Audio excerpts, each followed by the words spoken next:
জায়গায় আমি দেখতে পাচ্ছি যে স্টেট ওর কনভিকশনকে এনহ্যান্স করার জন্য আপিল ফাইল করছে, আর এক জায়গায় দেখছি যে স্টেটই ওর পক্ষে একটা স্টেট লিগাল এড থেকে অ্যাডভোকেট প্রোভাইড করছে।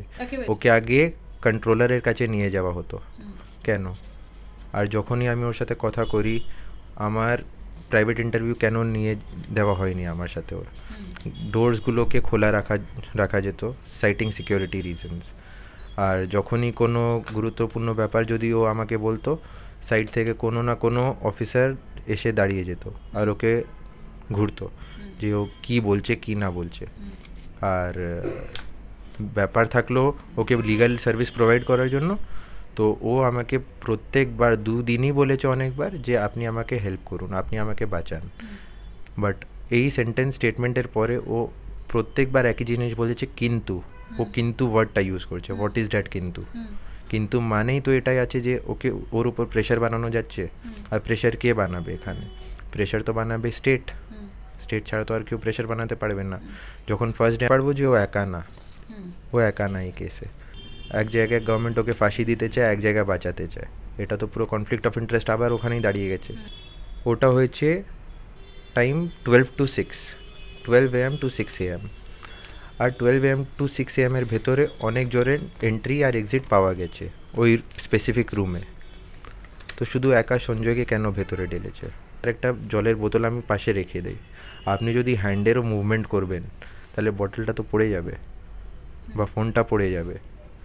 যদি এই ক্রাইমটা ওখানে হচ্ছে, the victim will try to resist, right? Victim will try to resist. Where was the force? এটা তো এখানে কোনো লোয়ার কোর্টে তো যখন ট্রায়াল চলছিল এইসব পয়েন্টসগুলো তোকে তো রাখা হয়নি। তাহলে এখান থেকেও আপনি বুঝতে পারবেন যে কতগুলো ডিসক্রিপেন্সিস চলে রয়েছে এখন। যখন স্যাম্পলের কালেকশনটা করা উচিত ছিল 10 তারিখে, কেন ওটা হয়নি 10 তারিখে? ওটা তো ফরেন্সিক্সকে দেওয়া 10 তারিখেই উচিত ছিল। সঞ্জয় রয়কে আগে ধরেছে, তারপরে ওর হেয়ারটা প্যাকেটে লেবেলিং করে ঢেলে তারপরে যদি দেয় ইনভেস্টিগেটিং এজেন্সিকে, তাহলে তো ডিএনএ ম্যাচ করবেই এমনি। এটা তো ক্লিয়ার কাট ব্যাপার আছে যে পুরো ডিসক্রিপেন্সিতে হয়েছে এই ট্রায়ালটা, কাউকে বাঁচানোর জন্য হয়েছে, কোনো বড় লোককে বাঁচানোর জন্য হয়েছে এটা। এক সঞ্জয় রয় সেদিন বলা গেছে হি ওয়াজ ইনটক্সিকেটেড। আমি যদি ইনটক্সিকেটেড থাকি, আমার বডির ফোর্সটা যা আছে ওটা 40-50% এমনিই কম হয়ে যাবে, আমার বডিতে তত ফোর্স থাকবে না। সঞ্জয় রয়কে বলা হয়েছে যে ও ইনটক্সিকেটেড ছিল, ওর মেডিকেল রিপোর্ট কোথায়? মেডিকেল রিপোর্ট কেন নেই? ও কত ইনটক্সিকেটেড ছিল? এসব কোথায়? দেখুন এখন যা হয়েছে আমি তো এটাই বুঝতে পারছি যে সাদা কাগজটা যা ছিল ওখানে ও সই করিয়ে তারপরে লেখা যেতে পারে যে আমি প্রাইভেট ডিফেন্স নেব। দেখুন ওকে ভেতরে কিছু করা হবে না, যা আমি বুঝতে পারছি। ওকে অ্যাকর্ডিং টু দ্য ল ওকে গিয়ে ফাঁসি দেওয়া হবে, এটা আমি বলতে পারি। ও তো বলছে সবসময়, ও বলছে যে ও নির্দোষ, ও কিছু করেনি। অনেকগুলো ফ্যাক্টসও আমাকে বলেছে, অনেকগুলো ফ্যাক্টস যেটা ম্যাচ করছে জাজমেন্টের সাথে। তারপরে সঞ্জয় রয় বলছে যে আমার উপরে স্টেট আপিলও ফাইল করে দিয়েছে। He was putting question on me, state এরকম কেন করছে আমার সাথে? আমাকে তো এত বড় লাইফ ইমপ্রিজনমেন্ট অলরেডি দিয়ে রেখেছে, এখন আমি মারতে কেন চাই স্টেট? সুপ্রিম কোর্টে তো আমিও যেতে চাই এখন, আর আমি যাব এই ম্যাটারটা নিয়ে সুপ্রিম কোর্টে। লেটস সি ওয়েডনেসডে কী হয়, তারপরে আমি ডিসাইড করবো এর উপরে। আর আমি তো নিজের বোনকে জাস্টিস দিয়েই ছাড়বো, কেন কি যার মৃত্যুটা হয়েছে উনি আমার পুরো বোনের মতন হয়, বড় বোনের মতন। যদি একে ফাঁসি দেওয়া হয়ে যাবে তাহলে কেস কী থাকবে? কে আপিলে যাবে? কোথায় আপিল হবে? এই যদি মরে যায়, কেসটা তো ওখানেই ক্লোজ। স্টেট একটা ভালো ইমেজ বানিয়ে নেবে যে আমরা একজনকে ফাঁসিতে চড়িয়ে দিয়েছি, স্টেটের ইমেজ ওখানে ভালো হয়ে যাবে। নমস্কার দর্শক বন্ধুরা, আজকে সকাল থেকে আমাদের সকলের নজর ছিল হাইকোর্টে, কারণ আমরা জানি যে নিম্ন আদালতে অর্থাৎ শিয়ালদহ আদালতে সঞ্জয় রায়ের যাবজ্জীবনের সাজা ঘোষণা হয়েছে। যে রায়ে খুশি ছিল না রাজ্য সরকার এবং সিবিআই, স্বভাবতই হাইকোর্টে সঞ্জয় রায়ের ফাঁসির আবেদন করে সিবিআই এবং রাজ্য সরকার দুজনেই মামলা করেন। আজকে ছিল সেই মামলার শুনানি। অন্যদিকে সঞ্জয় রায়ের পক্ষে যিনি আইনজীবী হিসেবে দাঁড়াতে চেয়েছিলেন তিনি এই মুহূর্তে আমাদের মাঝে উপস্থিত, মিস্টার জিয়াস জালান। নমস্কার, আপনাকে নিউজ বেঙ্গলে স্বাগত। নমস্কার। আপনি তো আজকে হাইকোর্টে আমরা আপনাকে দেখলাম, আপনি হাইকোর্টে দাঁড়িয়েছিলেন, কিন্তু আপনি কি শেষ পর্যন্ত সঞ্জয় রায়ের হয়ে লড়াই করতে পারবেন? আমি পুরো চেষ্টা করব যে আমি ওর পক্ষে দাঁড়াই, কেন কি এটা সবাই জানে যে ও একা ছিল না ক্রাইম সিনে। ও যদি করেছেও তাহলে অনেক লোক আছে যারা ইনভলভড আছে এই ম্যাটারে, কিন্তু ওদের নামটা এখনও উল্লেখ করা হয়নি কোথায়ও। আর আমার যে অ্যাপ্লিকেশনটা ছিল ওর ওকালতনামা ফেচ করার আর ওর সাথে ভিজিট করার, দেখুন ওটা এখন কোর্টের ব্যাপার হয়ে গেছে, ওর উপরে আমি কোনো কমেন্ট করতে পারবো না। আর যে স্টেট লিগ্যাল সার্ভিস অথরিটি যারা গতকাল পর্যন্ত যখনও পর্যন্ত আপনি কথা বলেছিলেন সংবাদ মাধ্যমের সঙ্গে, তখনও পর্যন্ত আপনি বলেছিলেন যে আপনার সঞ্জয় রায়ের হয়েই আপনি লড়াই করছেন এবং আপনার ওকালতনামাতে সাইন করার একটা প্রস্তুতি চলছে, সেটা আপনি জানিয়েছিলেন সংবাদ মাধ্যমকে। কিন্তু আজকে সকালে কি এমন হলো যার ফলে মানে আপনি মামলাটাতে আর সঞ্জয় রায়ের হয়ে লড়তে পারছেন না? দেখুন, আমি একটা লেটার দিয়েছিলাম to the ADG of the Correctional Home as well as the Secretary of the Honorable Chief Justice of Calcutta High Court. ওই লেটারে আমি রিকোয়েস্ট করেছিলাম for providing free legal aid to Sanjay Roy the convict. হ্যাঁ হ্যাঁ, আর ওই লেটারটা আমি submit করেছিলাম 21 তারিখে। আর এই দিকে উল্টো দিকে স্টেট একটা এরম লেটার ফাইল করেছে to the concern departments on 23rd that the state legal aid will come in to force. এটা আমি বুঝতেই পারলাম না যে এটা হলো কেন। আমি তো যদি লেটার দিয়ে দিয়েছি যে আমি প্রাইভেট ডিফেন্স হয়ে ওর পক্ষে লড়বো, তাহলে স্টেটকে তো মাঝখানে ইন্টারফেয়ার করার কোনো পয়েন্টই ছিল না। স্টেট কেন ইন্টারফেয়ার করেছে? এক জায়গায় আমি দেখতে পাচ্ছি যে স্টেট ওর কনভিকশনকে এনহ্যান্স করার জন্য আপিল ফাইল করছে, আর এক জায়গায় দেখছি যে স্টেটই ওর পক্ষে একটা স্টেট লিগাল এড থেকে অ্যাডভোকেট প্রোভাইড করছে। এটা তো এই জায়গাটা একটা বৈপরীত্যের সৃষ্টি হচ্ছে যে একদিকে সঞ্জয় রায়ের ফাঁসির আবেদন চাইছে রাজ্য সরকার, আবার অন্যদিকে রাজ্য সরকারই সঞ্জয় রায়ের পাশে আইনজীবী দিচ্ছে লিগাল এড সার্ভিসের পক্ষ থেকে। সেখানে আপনি দাঁড়াতে পারছেন না। মানে আজকে সকালেও দেখা গেছে যে আমরা যখন দেখলাম যে শুনানি চলছে, সেই সময় বারবারই বলা হচ্ছে যে আপনি এই মামলাতে যিনি আপনার কোনো সার্ভিস তিনি চাইছেন না, সঞ্জয় রায় চাইছেন না। কিন্তু এটা তো বললে হবে না। আমি তো দুদিন ওর সাথে দেখা করেছিলাম। আচ্ছা, আপনি ওনার সাথে দেখা করেছিলেন? হ্যাঁ, দুদিন আমি দেখা করেছিলাম। অনেক পরিশ্রম করে আমাকে দেখা করে দেওয়া হয়েছে ওর সাথে। আমাকে 40 মিনিট 50 মিনিট বাইরে বসিয়ে রাখতো, তারপরে আমাকে দেখা করতে দিত। আর দেখা করার আগে যেমনি আমি আগেও বলেছি অন্য মিডিয়া হাউসেসকে যে ওকে আগে কন্ট্রোলারের কাছে নিয়ে যাওয়া হতো কেন। আর যখনই আমি ওর সাথে কথা করি, আমার প্রাইভেট ইন্টারভিউ কেন নিয়ে দেওয়া হয়নি আমার সাথে? ওর ডোরসগুলোকে খোলা রাখা যেত সাইটিং সিকিউরিটি রিজনস। আর যখনই কোনো গুরুত্বপূর্ণ ব্যাপার যদি ও আমাকে বলতো, সাইড থেকে কোনো না কোনো অফিসার এসে দাঁড়িয়ে যেত আর ওকে ঘুরতো যে ও কী বলছে কি না বলছে। আর ব্যাপার থাকলো ওকে লিগাল সার্ভিস প্রোভাইড করার জন্য, তো ও আমাকে প্রত্যেকবার 2 দিনই বলেছে অনেকবার যে আপনি আমাকে হেল্প করুন, আপনি আমাকে বাঁচান। বাট এই সেন্টেন্স স্টেটমেন্টের পরে ও প্রত্যেকবার একই জিনিস বলেছে কিন্তু। ও কিন্তু ওয়ার্ডটা ইউজ করছে, হোয়াট ইজ দ্যাট কিন্তু মানেই তো এটাই আছে যে ওকে ওর উপর প্রেশার বানানো যাচ্ছে। আর প্রেশার কে বানাবে এখানে? প্রেশার তো বানাবে স্টেট ছাড়া তো আর কেউ প্রেশার বানাতে পারবে না। যখন ফার্স্ট ডে আমি গিয়েছিলাম কারেকশনাল হোমে প্রেসিডেন্সি, তখন আমাকে ওর সাথে দেখা করতে দেওয়া গেল না। আর পরে জানতে পেরেছি যে ডিজির অর্ডার ছিল। ডিজি কেন অর্ডার দিচ্ছে এসব? কোনো অ্যাডভোকেট কেন দেখা করতে পারবে না ওর সাথে? এটা আমি কোর্টকেও বলেছি। তো দেখি কি হয় আগে। আমি তো আরটিআইও ফাইল করব একটা।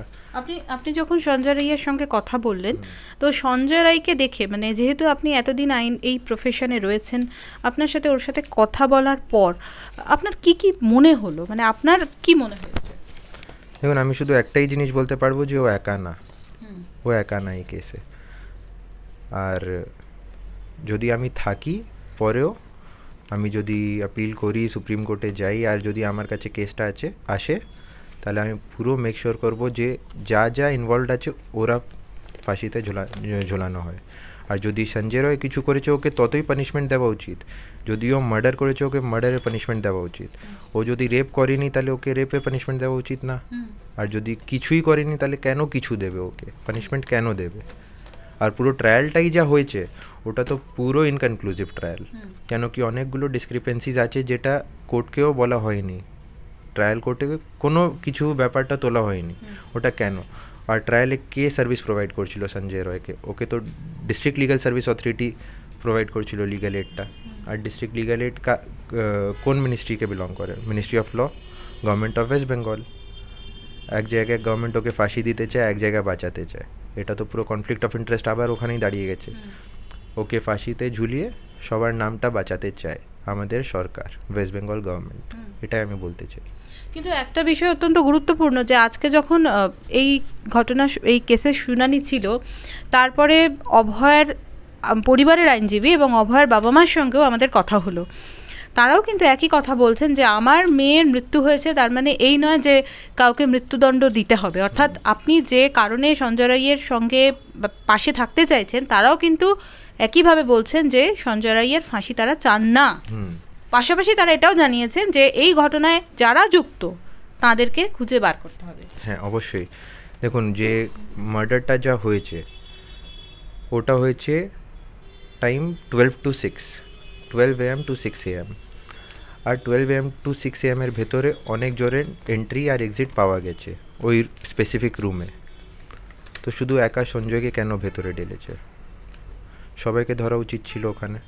কিন্তু সেখানে যে 900 ঘন্টা সিসিটিভি ফুটেজ দেওয়া হয়েছে, সেই 900 ঘন্টা সিসিটিভি ফুটেজের ভিত্তিতেই তো উঠে আসছে সেখানে কারা এসেছিল বা কারা ভিতরে প্রবেশ করেছে। ওটা তো জানি আমি, কেন কি এখানেও ফরেন্সিক্স যখন সিসিটিভিকে এক্সামিন করেছে বা যখনই সিসিটিভি ফুটেজ দেখা হয়েছে, ওখানে 5-6 জনের নাম মেনশনড আছে 12টা থেকে 6টা অবধি। আর সঞ্জয়ের টাইমিং ছিল 2:33 এর অ্যাপ্রক্সিমেটলি। তো 12টা থেকে 6টা অবধি যদি থাকে মার্ডারের টাইমিংটা, তাহলে শুধু সঞ্জয়কে কেন ধরেছে? এটাই আমার প্রশ্ন। বাকিদেরকেও ইন্ট্রোগেশন করা উচিত ছিল এখানে, ওদেরকেও ধরে ইন্ট্রোগেট করা যেত, ওদের সাথে ক্রস করা যেত, কিন্তু শুধু সঞ্জয়কে কেন ধরেছে?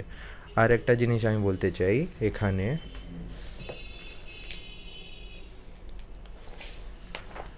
কালকে ওনার মা বাবারা একটা জিনিস বলেছেন যে পিওটা ওটা না, প্লেস অফ অকারেন্স।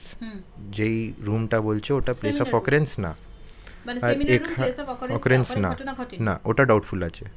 ঠিক আছে, ওটা সাবজুডিস টু দ্য কোর্ট থাকবে। কিন্তু এখানে লেখা আছে, she also stated that the jeans pant and the lower undergarments of the victim was lying with the left side of the body beside the mattress, and at the right side close to the head her laptop, mobile phone, water bottle, radiological view box were there. যদি এইসব বেডেই থাকে, যদি আপনার একটা জলের বোতল আমি পাশে রেখে দিই, আপনি যদি হ্যান্ডেরও মুভমেন্ট করবেন, তাহলে বটলটা তো পড়ে যাবে বা ফোনটা পড়ে যাবে। যদি এই ক্রাইমটা ওখানে হচ্ছে, the victim will try to resist, right? Victim will try to resist. Where was the force? এটা তো এখানে কোনো লোয়ার কোর্টে তো যখন ট্রায়াল চলছিল এইসব পয়েন্টসগুলো তোকে তো রাখা হয়নি। তাহলে এখান থেকেও আপনি বুঝতে পারবেন যে কতগুলো ডিসক্রিপেন্সিস চলে রয়েছে এখন। বাস এটাই আমি বলতে চাই। কিন্তু আরেকটা বিষয়, যে সঞ্জয় রায়ের যে সাজা দেওয়া হয়েছে, যে কয়েকটা বিষয়ের উপর ভিত্তি করে, সেখানে নিপল সোয়াব যেটা, সেই নিপল সোয়াবে সঞ্জয় রায়ের যে প্রমাণ মিলেছে, এবং তার পাশাপাশি আর একটা গুরুত্বপূর্ণ সিসিটিভি ফুটেজ সেখানে প্রমাণ মিলেছে। তো এই দুটোর উপরে ভিত্তি করে সঞ্জয় রায়ের সাজা ঘোষণা হয়ে গেল। দেখুন, যেটা বলা যাচ্ছে নিপল সোয়াব, ঠিক আছে, আপনাকে একটা আমি জিনিস দেখাচ্ছি। এখানে ক্লিয়ারলি লেখা আছে, from the evidence it also comes out that due to mismatch of one label over the wearing apparels of the victim and pubic hair, ওখানে pubic hair এরও মেনশনিং আছে, সঞ্জয় রায়ের হেয়ারেরও ওখানে মেনশনিং আছে, ডিএনএ প্রোফাইল ম্যাচ হয়েছে। তারপরে কি লেখা আছে, the police did not take the sample on 10th August 2024 and it was collected by the police on 12th August as 11th was holiday. যখন স্যাম্পলের কালেকশনটা করা উচিত ছিল 10 তারিখে, কেন ওটা হয়নি 10 তারিখে? ওটা তো ফরেন্সিক্সকে দেওয়া 10 তারিখেই উচিত ছিল। সঞ্জয় রয়কে আগে ধরেছে, তারপরে ওর হেয়ারটা প্যাকেটে লেবেলিং করে ঢেলে তারপরে যদি দেয় ইনভেস্টিগেটিং এজেন্সিকে, তাহলে তো ডিএনএ ম্যাচ করবেই এমনি। এটা তো ক্লিয়ার কাট ব্যাপার আছে যে পুরো ডিসক্রিপেন্সিতে হয়েছে এই ট্রায়ালটা, কাউকে বাঁচানোর জন্য হয়েছে, কোনো বড় লোককে বাঁচানোর জন্য হয়েছে এটা। পাশাপাশি আর কোন জায়গাগুলো মানে আপনার মনে প্রশ্নের উদয় তৈরি হয়েছে? অনেকগুলো আমার বিচার আছে এর উপরে, এখন আমি বেশি কমেন্ট করতে যাব না এর উপরে, এই ব্যাপারে, কিন্তু অনেকগুলো মিসহ্যান্ডলিং হয়েছে কেসে। তার পাশাপাশি আরও একটা গুরুত্বপূর্ণ যে পোস্টমর্টম রিপোর্টে একটা দেখা গেছে, এবং সেখানে এখনো পর্যন্ত ভিজেরা রিপোর্টও আসেনি, ভিজেরা রিপোর্টে এখনো আসেনি, তো ভিজেরা রিপোর্ট সিবিআই এখনো আনতে পারেনি। যদি কারোর আমি রেপ বা মার্ডার করব, আর যদি অন্য লোক আমার সাথে রেজিস্ট্যান্স ক্রিয়েট করবে, তাহলে তো আমার নেল স্ক্র্যাপিংয়েও থাকবে ডিএনএ, কিছু তো পাওয়া গেল না। আর যদি সঞ্জয় রয়, সেদিন বলা গেছে হি ওয়াজ ইনটক্সিকেটেড, আমি যদি ইনটক্সিকেটেড থাকি, আমার বডির ফোর্সটা যা আছে ওটা 40-50% এমনিই কম হয়ে যাবে, আমার বডিতে তত ফোর্স থাকবে না। সঞ্জয় রায়কে বলা হয়েছে যে ও ইনটক্সিকেটেড ছিল, ওর মেডিকেল রিপোর্ট কোথায়? মেডিকেল রিপোর্ট কেন নেই? ও কত ইনটক্সিকেটেড ছিল, এসব কোথায়? এটা তো পুরো ইনভেস্টিগেশনের ফল্ট। সঞ্জয় রায় এর আগে সংবাদ মাধ্যমে একাধিকবার বলেছে যে আমাকে ফাঁসানো হয়েছে, আমাকে ফাঁসিয়েছে, তো আপনাকেও কি এরকম কোনো কথা বলেছিল? হ্যাঁ, অবশ্যই আমাকে বলেছে যে ওকে ফাঁসানো গেছে, পুরো ম্যাটারে ওকে ফাঁসানো গেছে, he is a scapegoat or a bait. কিন্তু সঞ্জয় রায়ের যেহেতু এই পরিস্থিতিতে লিগ্যাল এডের সাহায্য নেওয়া হয়েছিল, তো সেক্ষেত্রে তারাও যেভাবে সঞ্জয় রায়কে বাঁচানোর ছিল, তারা সেইভাবে সঞ্জয় রায়ের জন্য সওয়াল করেনি, এরকম কোনো কথা সঞ্জয় রায় আপনাকে বলেছে? দেখুন, এসব তো আমি বলতে পারবো না আমার পার্সোনালি ওর সাথে কী কথা হয়েছে, কেন কি এটা কোর্টের ব্যাপার হয়ে যাবে তারপরে। তো আমি এটাই বলবো শুধু যে ও বলেছে ও নির্দোষ আছে আর ওকে আমি বাঁচাই, কিন্তু যদি প্রেশারে এসে ওকে সাইন করিয়ে নেওয়া যায় তাহলে আমি তো কিছু করতে পারবো না। আপনি এর আগে একদিন সংবাদ মাধ্যমের মুখোমুখি হয়ে বলেছিলেন যে ওকে কিছু একটা সাদা কাগজে সাইন করানোর জন্য বারবার বলা হচ্ছে, তো সেটা কি হয়েছিল?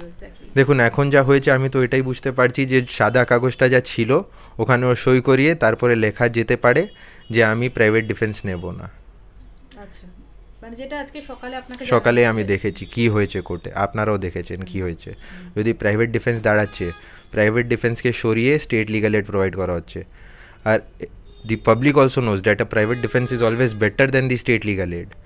তাহলেও এত বড় সেন্সিটিভ মামলায় স্টেট নিজেই স্টেটের অ্যাডভোকেটকে প্রোভাইড করা হচ্ছে কেন?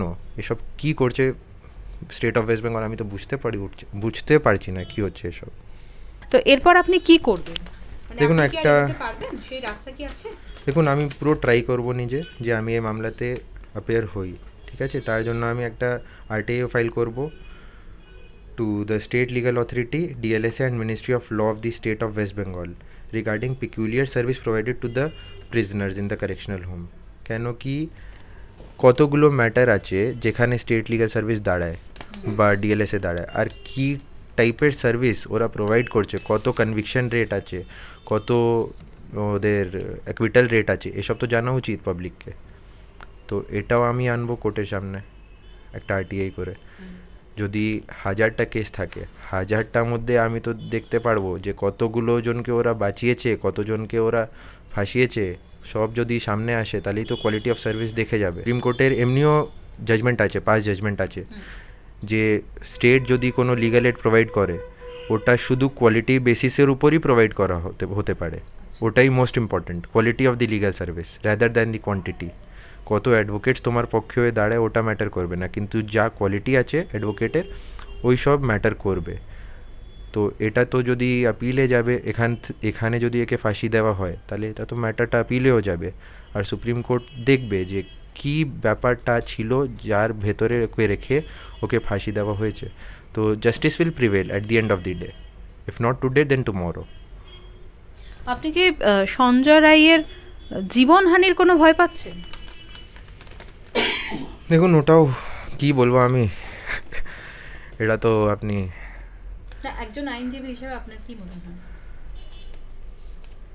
দেখুন, ও জেলে সুরক্ষিত, যা আমি বুঝতে পারি। সুরক্ষিত কি, ওকে প্রেশার তো দেওয়া হচ্ছেই যে তুমি কিছু বলো না কাউকে, তুমি কারোর সাথে দেখা করো না, ওকে সলিটারি কনফাইনমেন্টে রাখা যাবে, এইসব তো অনেকগুলো ব্যাপার আছে।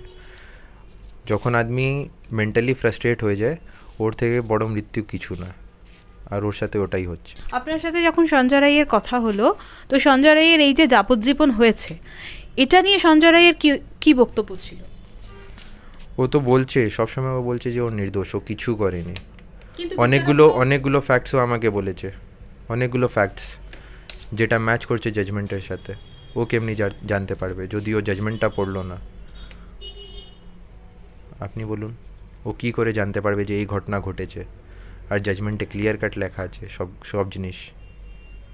ও তো জাজমেন্ট পড়লো না কোনো দিন।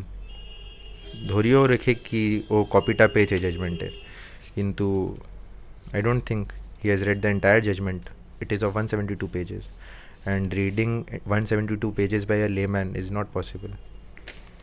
মানে সঞ্জয় রায়কে আপনি বলছেন যে জাজমেন্টে কি লেখা আছে সেটাই সঞ্জয় রায় জানে না? ও তো এটাই জানতো না যে এর উপরের আপিল ফাইল হয়েছে।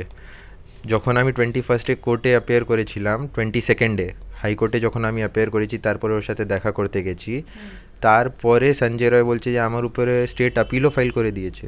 হি was putting question on me, state এরকম কেন করছে আমার সাথে? আমাকে তো এত বড় লাইফ ইমপ্রিজনমেন্ট অলরেডি দিয়ে রেখেছে, এখন আমি মারতে কেন চাই স্টেট?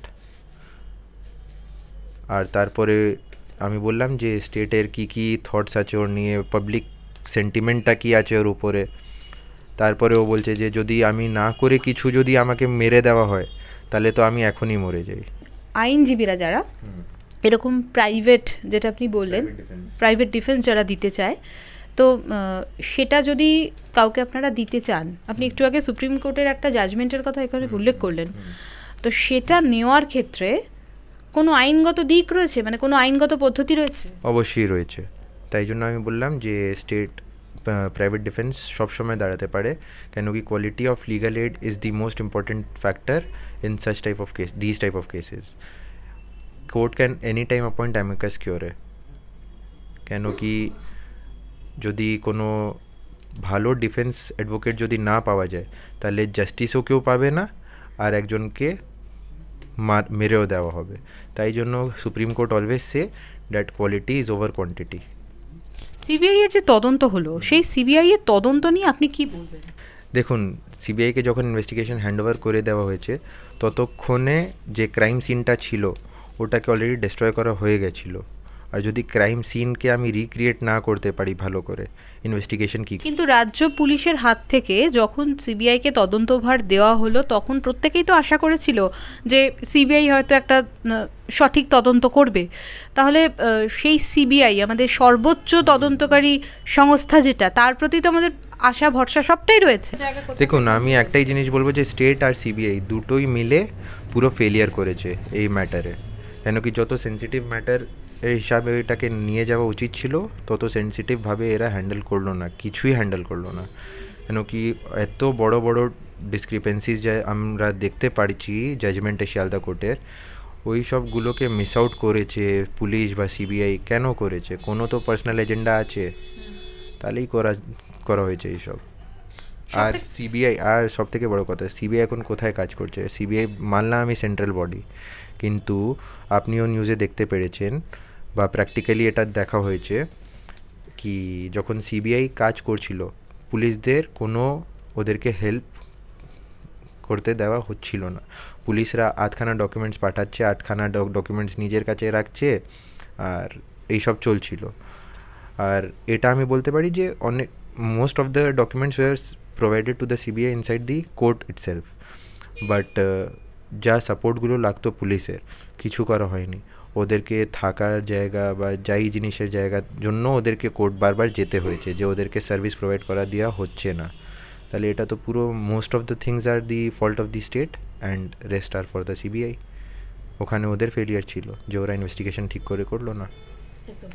লাস্টলি যেটা আমার আপনার কাছে প্রশ্ন, সেটা হচ্ছে যে যখন প্রথম সঞ্জয় রায়কে অ্যারেস্ট করা হলো এবং এই অভয়ার মৃত্যুর ঠিক পরপর যখন এই কেসটা প্রথম কোর্টে উঠছে, সেই সময় সঞ্জয় রায়ের পক্ষে কোনো আইনজীবী দাঁড়াতে চাইছিলেন না, কারণ সঞ্জয় রায়ের নামে এমন কিছু ঘৃণ্য মানে কথাবার্তা বা এমন কিছু তথ্য পাওয়া যাচ্ছিল সাধারণ মানুষ যেগুলো শুনছিলেন এবং তারা বিস্মিত হয়ে যাচ্ছিলেন, যেমন আমি একটা দুটো উল্লেখ করছি আপনার কাছে। কোনো উল্লেখ করার দরকার নেই, কেন কি আমাদের লতে আমাদেরকে আগেই শেখানো হয়েছে that hearsay evidence is not an evidence. না, আমি এগুলো সংবাদ মাধ্যমে প্রকাশিত যে মৃতদেহের সঙ্গে সেক্স করা এবং তার ব্যক্তিগত জীবন, মানে একটা ঘৃণ্যভাবে এরকম একটা নৃশংস খুনের সঙ্গে সঞ্জয় রায়কে যুক্ত করা, এই যে পুরো বিষয়টা, এটা আপনিও শুনেছেন, আপনিও জানেন হয়তো। তো আপনার যখন সঞ্জয় রায়ের সঙ্গে কথা হলো, পাশাপাশি যখন জাজমেন্টের কপিটা আপনি পেলেন, তো দেখুন ও পার্সোনাল লাইফে কী ছিল কী না ছিল ওটা নিয়ে আমার কোনো দেখা নেই। ও এই ক্রাইমে ইনভলভ ছিল কি না ওটা আমার সবথেকে বড় জিনিস আছে, যেটা আমি এখন দেখছি। ও পার্সোনাল লাইফে কী করে কী না করে ওটা আমি দেখে ওর কেসটা তো লড়তে যাব না। তাহলে এই যে জাজমেন্ট এসছে ওখানে আমি দেখতে পারছি ক্লিয়ারলি যে ওখানে ওর ইনভলভমেন্ট কী আছে কী না আছে আর কত লোক ইনভলভ হতে পারে, জুড়ন্ত হতে পারে। কেন কি the time of the murder is 12 to 6. Why only Sanjay Roy has been arrested? Why? That is the biggest question. মানে Why the other persons are left out? Why? 6 থেকে 12 জন বলছেন, এই 6 থেকে 12 জন না, আমি বলছি 6 থেকে 12 অবধি এই ক্রাইম সিনটা হয়েছে। আচ্ছা, সকাল 6টা থেকে রাত্রিরে 12টা থেকে 6টা অবধি, রাত্রি 12 থেকে সকাল 6টা। হ্যাঁ। তো শুধু ওকে কেন ধরেছে পুলিশ? আর 24 ঘন্টায়, সব থেকে বড় ফান ফ্যাক্ট, 24 ঘন্টার ভেতরে পুলিশ ওকে ধরে অ্যারেস্টও করে নিয়েছে আর ও থেকে স্টেটমেন্টও নিয়ে নিয়েছে। কী সব ব্যাপার হচ্ছে এখানে? আপনার শিয়ালদা কোর্টে আমরা গেছিলাম এর কেসটা নিতে, কিন্তু যখনই আমরা মেল করেছি to the district legal authority and state legal authorities, the very next day he was provided the district legal service authority and legal aid by the district legal service authority. Why? Because the state never wants the truth to come out. মানে শিয়ালদা কোর্টে আমি লড়তে চাইছিলাম, আপনি চেয়েছিলেন হ্যাঁ। শিয়ালদা কোর্টেও আপনি একইভাবে লড়তে চেয়েছিলেন, কিন্তু হ্যাঁ। সেখানে আপনি লড়তে পারেননি। পারলাম না। আচ্ছা, কেন কি স্টেট চাই না যে আসল শক্তি তা বাইরে আসে। State only wants him to be convicted and he should be only put under the capital punishment. আমরা জানি যে সুপ্রিম কোর্টের একটা শুনানি আছে, সেই সুপ্রিম কোর্টের শুনানিতে এই পুরো বিষয়টা হয়তো নিশ্চিতভাবে অবজারভেশনে আসবে। আপনার কি মনে হয়? No comments on this. এটা অ্যাপেক্স কোর্টের ব্যাপার, এখানে আমি কমেন্ট করতে পারবো না বেশি। তাহলে আপনার কেন কি আমিও তো আপিলে যাব, যদি সুপ্রিম কোর্টে তো আমিও যেতে চাই এখন, আর আমি যাব এই ম্যাটারটা নিয়ে সুপ্রিম কোর্টে। লেটস সি ওয়েডনেসডে কী হয়, তারপরে আমি ডিসাইড করবো এর উপরে। আর আমি তো নিজের বোনকে জাস্টিস দিয়েই ছাড়বো। কেন কি যার মৃত্যুটা হয়েছে উনি আমার পুরো বোনের মতন হয়, বড় বোনের মতন। আর যদি আসল যে কালপ্রিট আছে ওরা যদি ধরা না যায়, কোনো দিনও অভিয়া জাস্টিস পাবে না, কোনো দিনও পাবে না। আমারও বাড়িতে মা বাবা আছে, যদি আমার কিছু হয়ে যায় তাহলে ওরাও চাইবে যে আমি জাস্টিস পাই। আর যদি কেউ কিছু না করে ওদেরকে ভেতরে ডেলে ওদেরকে মারা দেওয়া হয়, তাহলে ওটা তো কোনো দিক থেকেও জাস্টিসের ব্যাপার থাকবেই না। আর আমরা থাকছি ইন্ডিয়াতে, এত বড় দেশ, ইন্টারন্যাশনালি এই কেসটা এত হাইলাইট হয়েছে এখন, তাহলে আমাদের কি রেপুটেশন বা ইমেজ থাকবে সবার সামনে, এটাও তো অনেক বড় ব্যাপার হচ্ছে এখানে। এটা তো স্টেটের ব্যাপার না শুধু, এটা তো পুরো ইন্ডিয়ার ব্যাপার হয়ে গেছে। যদি ভুল লোককে যদি ফাঁসি দেওয়া হয় আর তারপরে কোনো অন্য দিন যদি দেখা যায় বা বের হয় যে না সঞ্জয় ছিল না, কোনো অন্য লোক ছিল, তাহলে তো আমরা পুরো ইন্টারন্যাশনালি পুরো একদম কাকে আমরা ফেস করব? কেন কি এটা তো অনেক বড় ব্যাপার হয়ে গেছে পুরো ইন্ডিয়াতে আর ইন্টারন্যাশনালি। তো এখানে যে করেছে ওদেরকে ভেতরে যাওয়া উচিত আছে এখন।